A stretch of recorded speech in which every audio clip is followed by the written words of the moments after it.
Hey, what's going on, everybody? Jose Hernandez here with Mastering Conversational Chemistry. So it's a little bit after 9 o'clock. I came with a buddy of mine to get some food here. I'm actually eating at Zaxby's for the first time in my life, so I'm hoping it's good stuff.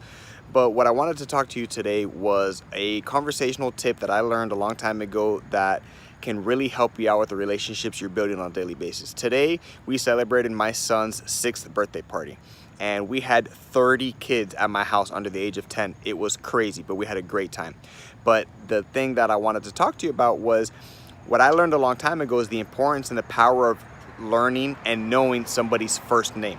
So the tip was that when you introduce yourself to somebody or somebody introduces themselves to you is to repeat the name back to them. So if somebody comes up to you and says, hey, my name's John, just respond to them, be like, hey, John, nice to meet you. And use the name as fast as you can in a sentence or in reference to them so that you start kind of drilling it in your mind.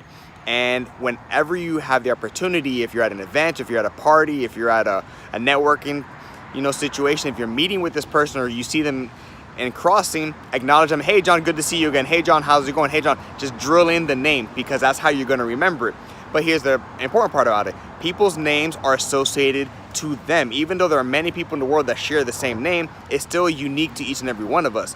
So whenever you're going to a grocery store or you're lying somewhere and somebody has a name tag and you see their first name, use it. It's there for a reason. It's an icebreaker, but there's no more sign of respect than acknowledging somebody by their first name. So make sure you use that in your conversations on a daily basis. The first name, when you get them, repeat it, but most important, remember the name. If you see somebody and a week later you see them and you're like, hey, John, nice to see you again. How's everything going? Believe it, they're going to be in shock because people don't really take the time to remember somebody's name. So do that. Remember their name. Learn it. There's different techniques you can do as far as associating things you saw about them to remember the name that you could practice. But just the easiest thing to do is use the name right away. And every single time you see them, acknowledge them by the name, because that's going to go a really, really long way in building that relationship and showing a sign of respect when you communicate with somebody if you could remember that. All right, guys, that's your conversational tip for today. Do me a favor, like the video, comment on and share with your friends. I look forward to seeing you in the next one.